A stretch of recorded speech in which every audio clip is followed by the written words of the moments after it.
What's on the mind of a woman who wakes up in the morning wanting to get back with her partner? In the afternoon, she feels hatred towards him. And at night, she tries to make a third man jealous by flirting with a fourth man.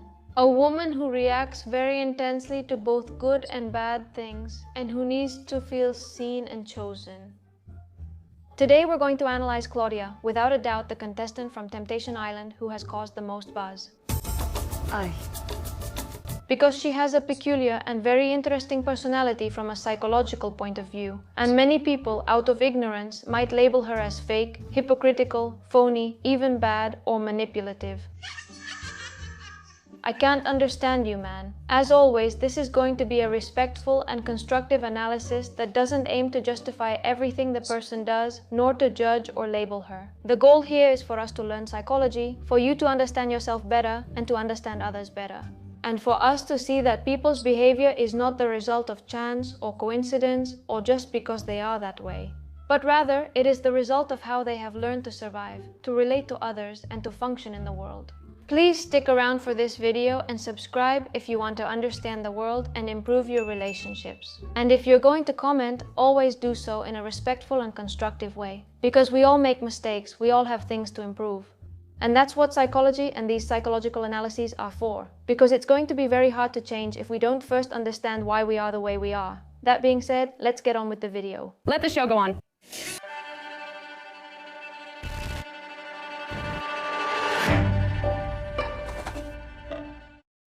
If you haven't seen the island or know what we're discussing, here's a quick summary. Claudia arrives on the show with Gilbert, her stable, calm, and caring partner. But she feels like it's flat, boring, and more like friends than a couple. We're in a relationship that feels like we're in our 50s, even though I'm only 24. In the villa, she soon meets Gerard, who represents just the opposite. Dominance, playfulness, passion, unpredictability. And something very powerful is triggered in her. She gets hooked on that intensity as if she had finally found what was missing in her relationship. But from there, the twists begin, a dramatic turn of events. Changes of mind and feelings when she sees that she could lose her boyfriend Gilbert. I told him I needed some space. Emotional outbursts at any disappointment. Excessive crying, intense anger, but also very strong affection and tenderness. Seeing your mother and crying is good. It feels good to be affected by things. And not that you don't care about anything. No. Many doubts about what she wants and feels, going back and forth between her boyfriend Gilbert and Gerard, the guy tempting her. I feel like I have 3 boyfriends, one watching me with the third and another freaking out while watching on a tablet. Jealousy when Gerard shows interest in another girl. When I already have everything organized in my mind. Attempts to provoke jealousy by getting close to another man. Looking for conflict, for rivalry. So annoying. Come on in the sweet talk, leave me alone, bye. A lot of flirting, a lot of chasing. Honestly, she's giving us 90% of the island's storyline. From the outside, many people see this as theater, exaggeration, or fakeness. They accuse her of playing a role, of pretending, of simply being bad. But if we look closely, we can find a more complex story. A girl who comes from toxic relationships, and she's going to live. I was coming out of a relationship that lasted 4 years, and I was really unbalanced. She was cheated on with her best friend. He was in a relationship and fallen for the girl. Someone who confuses love with a roller coaster. Who is very afraid of being rejected, of being invisible. This is us if we go back. Though she says she wants a healthy relationship, she still doesn't know what to do with it, even when it's right in front of her. She doesn't feel that excitement, she doesn't feel that desire, and it's not just about sex, it comes from life in general. Because when she finally receives that love and intimacy she longs for, sometimes it seems like she loses interest, like she devalues it, and then she goes back to idealizing what she doesn't have. That which slips away or even rejects her. Claudia, me alegro un montón de haberlo cortado contigo porque eres súper pesado. And she herself admits that she tends to focus on the guy who ignores her. I was like, this is the guy who won't notice me, so this is the guy who has to notice me. She needs to be the focus of attention. I have to be the main character. She needs to be the chosen one. If you know a little about psychology, which you probably do, if you study at my psychology academy, Mindhunt Academy, a word is probably coming to your mind right now. And that word is the histrionic style. But let's clarify, we're not here to diagnose. And as I always say, personality is like a salad. We all have a mix of ingredients, which would be personality traits. The base, lettuce, quinoa, endive.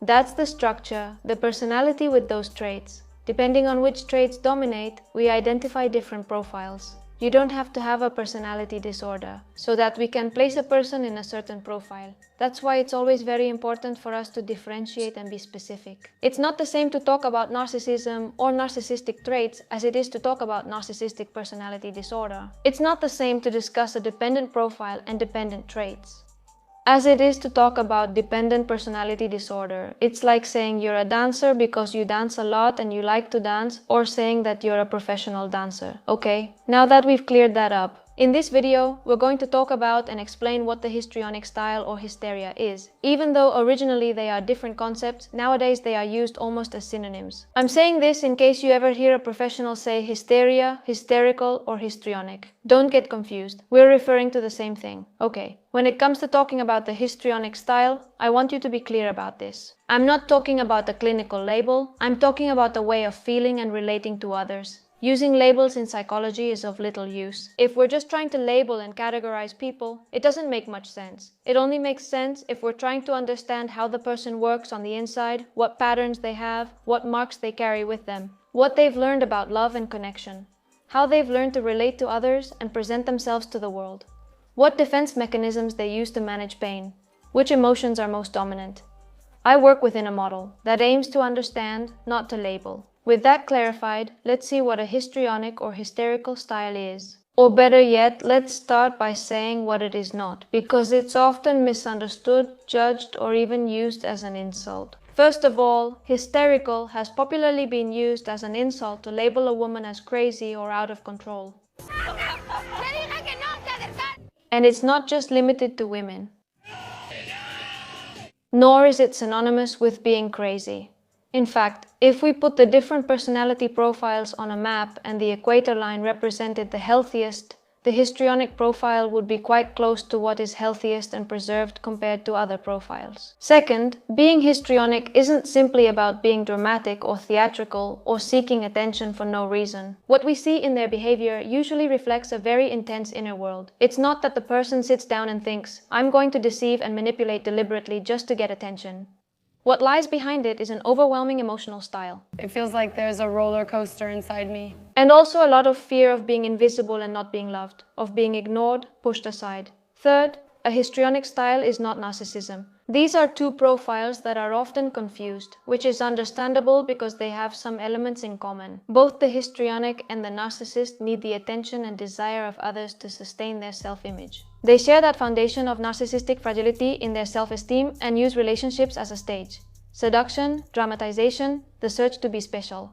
But there are key differences. One of the most important is guilt and empathy. In the histrionic style, guilt and fear of hurting others usually appear.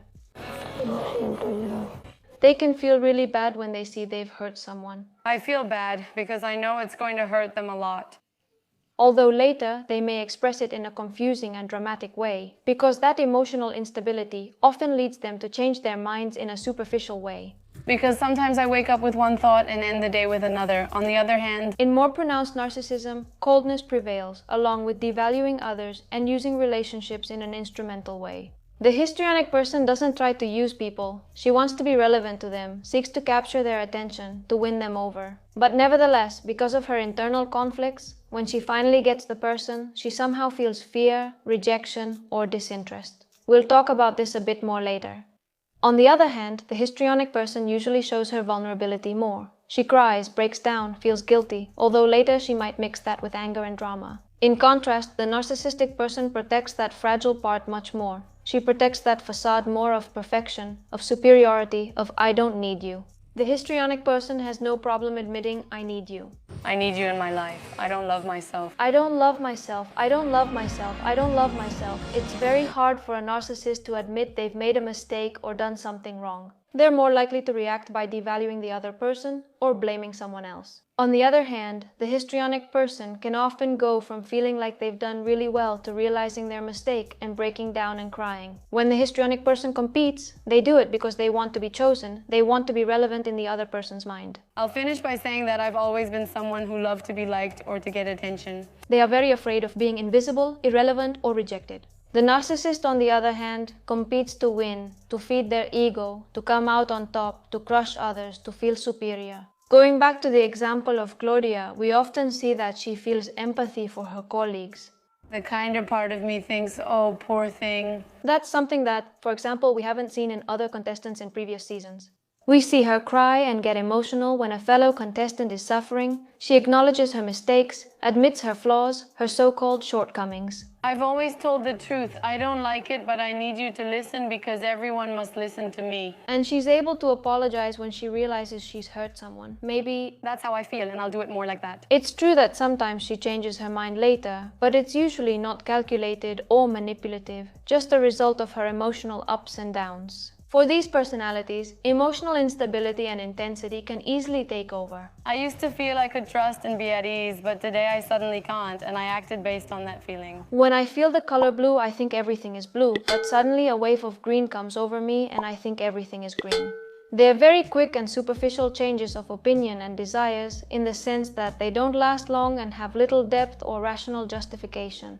From wanting to kill myself with Gerard to thinking that I like him and at other times I like someone else, I don't know. And here comes another common misunderstanding, confusing a histrionic style with bipolar disorder. Often, when people see someone change their mood or opinion but not their attitude, they call them bipolar. However, bipolar disorder is actually very different. It's a mood disorder, with clear phases that last days, weeks, or months, in which sleep, energy, thought patterns, and behavior change. And it doesn't depend so much on what's happening in the relationship, but rather on internal cycles within the person. Conversely, with the histrionic style or other personality organizations, changes relate to life events and relationships. Jealousy, the possibility of losing the other person, rejection, a misunderstanding, these are not closed and sequential episodes, but rather reactions to what's happening. What people experience, interpret, and what resonates with their life shapes them. Based on what I've shared, you likely already understand what a histrionic hysterical profile is. Let's clarify the definition. In relational psychotherapy, we talk about a personality style organized around sexuality. This doesn't mean that they have problems with sexuality itself, but rather that their structure, their conflict, their anxiety are formed around the other person, around desire, seduction, being relevant in the eyes of the other person, being chosen. When we use the word seduction or to seduce in psychology, we are not only referring to the act of flirting with someone you like in a romantic or sexual sense, but rather to winning someone over, to presenting ourselves in a certain way to make a good impression on the other person and win them over. Being good on camera, being popular, dressing in a very attractive way, being charming, flirtatious, making a great impression, these are people who are very focused on being liked, not just to flirt, but to win everyone over. It's not a superficial or manipulative charm that tries to deceive to get something like a narcissist would do, but rather that seduction is their way of relating, it's their way of presenting themselves. Seduction isn't a means to an end, it's an end in itself. It's rare to see a histrionic person not put together, not wanting to be liked, or not trying to get attention in some way. They need to feel seen in order to feel like they exist. In fact, a common phrase used in clinical settings when we talk about these profiles is that they sexualize everything except the sexual act itself. That is, they want everyone to come closer, they try to win others over, they try to seduce and attract them, but when the person is finally there and committed, en la intimidad sienten pavor. If we put it in very simple terms to understand the world of dating, these are people who really enjoy seducing, winning someone over, and flirting, but when they actually have the person at home, they're like, "What are you doing here? Get out. You overwhelm me, I don't get it, I don't like you anymore." I'll explain all of this to you through 3 pillars. The first is how they feel inside. The internal script usually goes something like this.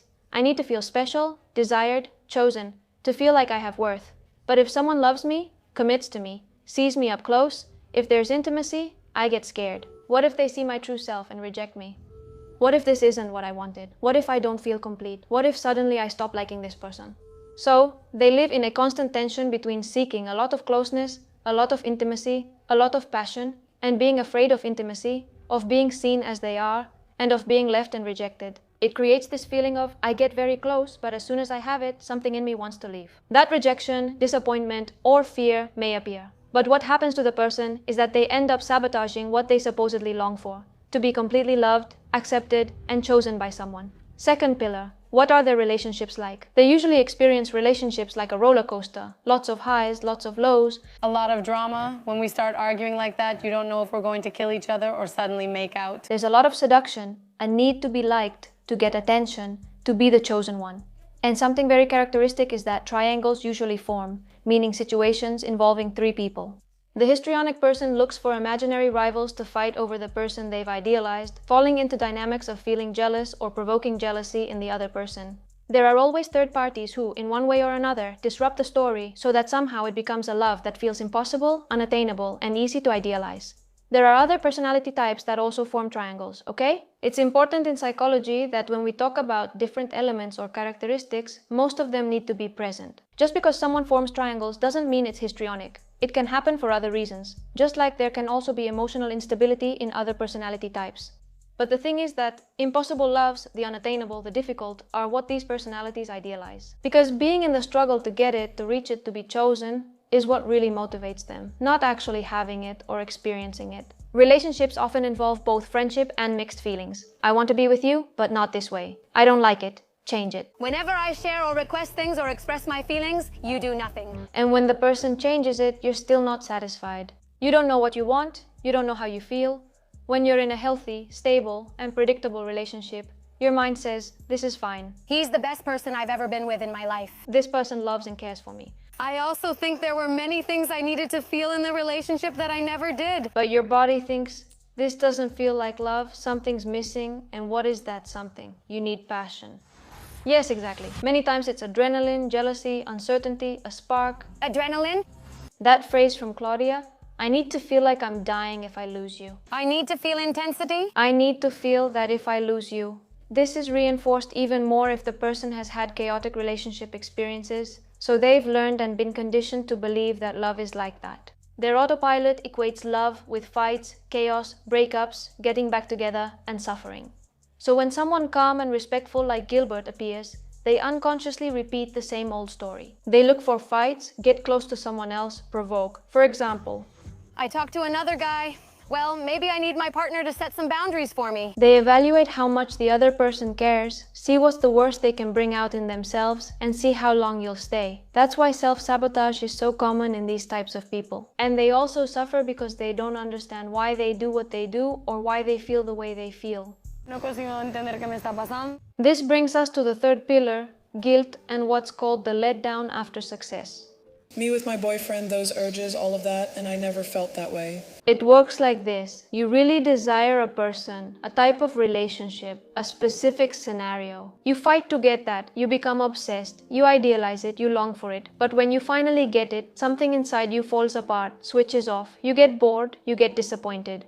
And you feel really guilty for not valuing it, for not appreciating it, and for sabotaging what you wanted so much. It's not out of malice or to play with other people's feelings. It's because that intensity and that reinforcement from conquering is over. If you've already conquered it, then you don't feel like you're in that histrionic drive to prove your worth. And of course, also because that fear appears. If this is so important to me, what happens if now that I have it, I lose it? What if it turns out I don't deserve it? What if it turns out it's not really mine? I actually don't feel like I'm enough or a good person. Why is this person with me? That's where behaving badly comes from. Showing my worst side and seeing how far you're willing to go to love me. Why? Deep down, I'm looking to confirm that I don't deserve you. That I'm not good.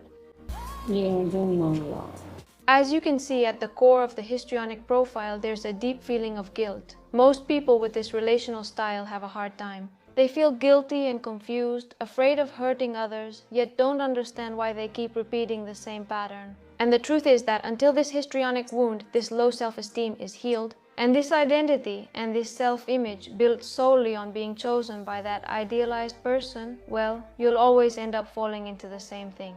In conclusion, what we see in these profiles is a personality focused on emotional intensity, the need to be chosen, and a deep fear of loss, rejection, and indifference, which, in the case we're discussing today, translates into a search for intensity, passion, and an impossible, dramatic, romantic love. Feeling a little freer, not having to be glued together every second. Looking for someone who chooses only you, who prioritizes you above everything else. But when things get too intimate, too real, you feel uncomfortable and empty. Secure love like that leads to emptiness and dissatisfaction, sabotaging the relationship. When you sense your partner might leave, you panic. He's a fucking liar, he's going to kill me. What should you do? You get outraged. You feel deceived because you thought you were the one he had chosen in his mind. He was someone he wasn't. Lied about what? He lied to me throughout the whole relationship, but if you act badly, he can just replace you with someone else. That idealization of the person you don't have, and when you don't get what you expect, you sink and it creates deep drama and discomfort.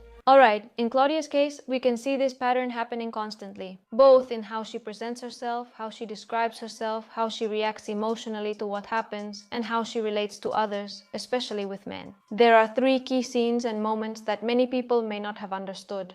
Is there anyone who understands this girl? Because I don't understand her, man. And many times she's left with the label of being fake, a bad actress, over the top, and other not so nice things. First scene. Right from the start of the experience, we see that Claudia approaches Gerard very quickly and intensely, and in a very short time there's flirting, a connection, big words, lots of promises, and quick intimate encounters. Everything happens quickly and intensely, just what I needed. But when she finds out that Gilbert, after seeing her images, also gives in to temptation, what we see is a dramatic emotional shift. Claudia makes a huge scene. She cries, she screams, she's hurt, she's angry. She says their relationship has been a lie, that he wasn't who she thought he was, that he has deeply disappointed her. Many outsiders might think it's hypocritical. If you hooked up first, how can you react like that? But from a histrionic perspective, this reaction makes sense, even if it's hard to grasp from the outside. The first thing is the intensity, the speed, and the eagerness. The histrionic personality is very quick to jump into very intense relationships in a very short time.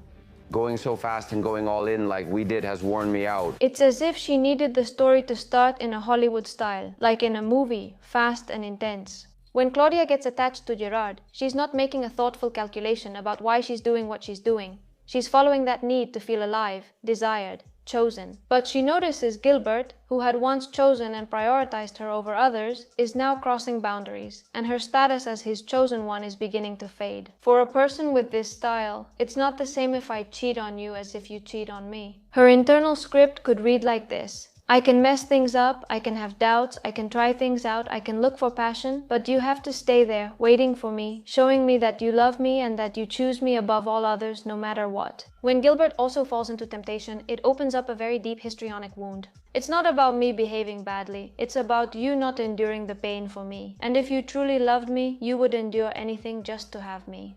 You failed because apparently I'm not as special to you as I was supposed to be. They're not feeling bad. I'm not justifying her actions, saying they're right, or claiming she's lying or avoiding responsibility. Her emotions are real, even if they're hard for us to understand from the outside. It's heavily shaped by this histrionic style of relating and the need to be chosen, by the difficulty in integrating nuances, and by that tendency to experience relationships as an all-or-nothing story. Second key scene. When Gerard starts to lose interest in Claudia and starts showing interest in other girls in the house, what we see is that this really unsettles and destabilizes Claudia. She gets anxious, cries, feels terrible, has anxiety, gets angry, gets depressed. And from the outside, many people might think, how can she make such a big deal over a guy she just met? Especially if she's also considering getting back with Gilbert. You think you might get back together with him and leave with him, right? From a histrionic perspective, this makes sense. A histrionic person lives on that axis of seduction and choice and needs to feel like she is the chosen one, the preferred one, the one at the center of the other's desire. When that position is threatened, it's not just jealousy that appears, it's that her entire identity and self-esteem, which depend on that, are put in jeopardy. If it bothers you, take 2 strips. What else can I say? Are you really going to talk to me like that? A very deep anguish is stirred up, the fear of being displaced, being replaced, of no longer existing in the other person's mind and therefore no longer existing. And here too, a very key detail appears that she herself shares in a moment of sincerity and vulnerability. An ex-boyfriend betrayed her with a very close friend of hers. My first relationship, he left me for my own aunt. In other words, she has already lived through a situation where her partner left her for someone close to her. Her emotional system has learned to read, to detect this situation, and to respond to the threat. So when she sees Gerard flirting with another girl, she doesn't just feel simple jealousy over a guy from a reality show. She is reacting to a very deep wound from the past, and on top of that, filtered through that histrionic lens, with that intense, hyper-dramatized, and very reactive emotionality, and that deep anguish of not being the chosen one. That's why her reaction seems excessive from the outside. If we only look at the here and now and filter it through our own lens, from our own situation and our own relational model, if we think that she's reliving a very painful experience of betrayal, and on top of that, she's doing it with a personality style that experiences everything at maximum volume, this doesn't justify what she does. But it helps us understand that this isn't just an act. Things are more complicated than they seem. And in the third scene, when Gerard says he doesn't want anything more with her and starts looking at other women, Claudia responds in some peculiar ways. She starts trying out all the possible roles and responses. First, she downplays it, acting like she doesn't care. I care about what you do next and what you're going to do because honestly, I couldn't care less. Then she starts conflicts, gets angry, reproaches him. Not the crying part. I have nothing to cry about. I have nothing to cry about. She cries, she breaks down, she acts hurt, she acts like a child. Later, from a more arrogant position, she claims that Gerard doesn't really like the other woman, that the one he really likes is her. At least be with someone you like. Still, I feel I could sleep with him again if I wanted. And finally, what she does is hook up with another single contestant to try to make him jealous. All of this happens in a matter of hours or just a few days. It's like she's constantly changing roles. I think one day a new Claudia is born and the next day it's someone else. First I downplay it, then I'm the offended one, then the wounded victim, then the one who still has the power, then the one who can replace you, and all of this happens in a very short time. Claudia herself tells us, "Today I don't know which Claudia I am. Right now I feel this way, but later I'm sure I'll feel and think differently." I would love to be able to tell you which Claudia I am today, but I have no idea. I keep changing. One day I wake up thinking one thing and I go to bed thinking something else. This scene is almost a miniature representation of this histrionic style we're talking about. A deep anxiety about not being chosen, plus a strong ability to keep changing roles until she returns to the spotlight. That's why these personalities are labeled as dramatic or theatrical. Besides their emotional intensity, it's because they're able to show any side of themselves and change roles to get that attention. And when Gerard turns to others, what breaks is their central place on the stage, and for a histrionic personality, that's almost unbearable. Indifference or being replaced hurts more than conflict or explicit rejection. Seen from this psychological perspective, she's not just a confused, crazy girl who changes her mind every 5 minutes. From the outside, it may look like a show, but on the inside, there's a lot of fear, insecurity, and a dramatic and unstable way of trying to regain value, self-esteem, and a place in the relationship.